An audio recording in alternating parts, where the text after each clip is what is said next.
The Crinathi had ruled the outer sectors for 3,000 years. They were perfect killing machines, 9 feet of scaled muscle, for arms ending in razor talons, and a reputation that made entire species surrender at the mere mention of their name. They had never lost a hunt. Ona-Chen was their latest prey.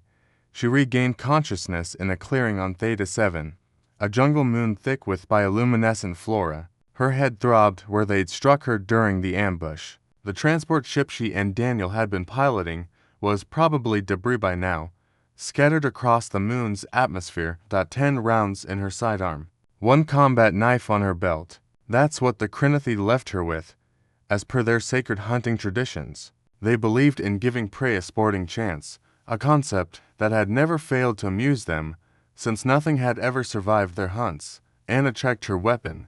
10 rounds. She'd have to make them count. Anna. She spun to see Daniel stumbling through the undergrowth, his flight suit torn and blooded. Relief flooded through her, quickly replaced by tactical assessment. 2 humans were better than 1, but also twice the heat signature, twice the noise. They took you too? She asked. Woke up half a click north. Daniel gasped, showing his own meager supplies. 8 rounds and a knife. I heard the announcement in my head. Some kind of telepathic broadcast. They're giving us until dawn. Anna nodded grimly. She'd heard it too. The Crinathi's arrogant declaration. 6 hunters. To prey. Begin at first light. Glory to the pack.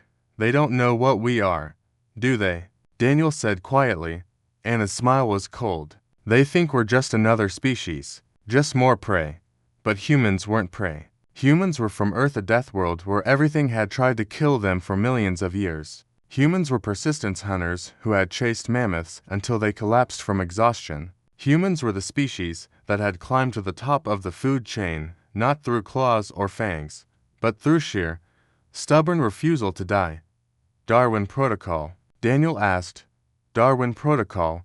Anna confirmed. They moved quickly, using skills honed through millennia of human survival instinct. Anna found a stream running water would mask their scent and thermal signature. They moved through it for 2 kilometers, doubling back twice, leaving false trails. The Crinathi expected prey to run. Anna and Daniel were going to hunt. As purple dawn broke through the canopy, they heard the howls. The Crinathi were closing in, following the false trails with predatory confidence.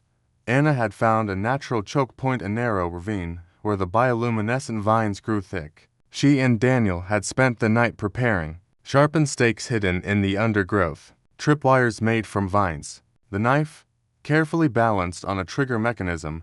The first Crinathi came through fast, confident. It never saw the tripwire. The vine snapped, releasing the counterweight, and a combat knife spun through the air with lethal precision, burying itself in the hunter's throat. Crinathi blood was orange. It sprayed across the rocks as the creature fell.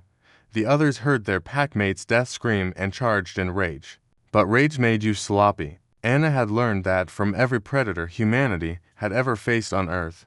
2 more Crinathi rushed the ravine together. Anna fired 3 rounds headshots, just like Daniel had taught her during their military training. 2 dropped. She was down to 7 bullets. Daniel took the 4th with a trap they'd set higher up a deadfall of rocks that crushed the creature's spine. 4 down, 2 to go. But the last 2 were smart. They'd learned. They circled, using the jungle's cover, trying to flank their prey. Except Anna and Daniel were no longer prey.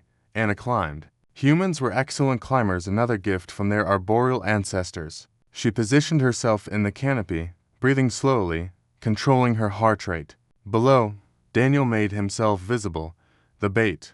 When the Crinathi Alpha charged him, Anna dropped from above, landing on its massive shoulders. She emptied her remaining 7 rounds into the back of its skull at point-blank range. The creature fell like a toppled statue. The last Crinathi, seeing its entire pack slaughtered, did something it had never done in 3,000 years of hunting. It hesitated. That hesitation cost it everything. Daniel's remaining 8 rounds tore through its chest cavity before it could retreat. Silence fell over the jungle moon. Anna and Daniel stood among the corpses of the apex predators, breathing hard, covered in orange blood and sweat. Somewhere, A Crinithi distress beacon was broadcasting, telling their homeworld what should have been impossible. 6 Crinithi hunters, all dead, to humans. Both alive. Think they'll send more? Daniel asked, retrieving his knife from the first kill. Anna picked up her own blade, wiping it clean. Probably. Good, Daniel said with a grim smile. They should know what real apex predators look like, because the Crinithi had made one fatal error in their calculations. They had judged humans by the standards of prey, by fear, by flight, by submission. They hadn't understood that humans were the species that had looked at every predator on Earth and asked, "How can I kill that?" They hadn't understood that on Earth, being an apex predator meant you'd already survived facing humanity.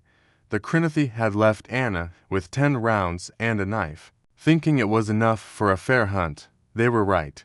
It was more than enough. It was their final mistake. As the twin suns rose fully over Theta 7, Anna and Daniel began the long walk back to where their emergency beacon would bring rescue. Behind them, 6 of the galaxy's most feared hunters lay dead, a monument to the universe's newest apex species. Humanity had arrived, and the old predators had never stood a chance. End.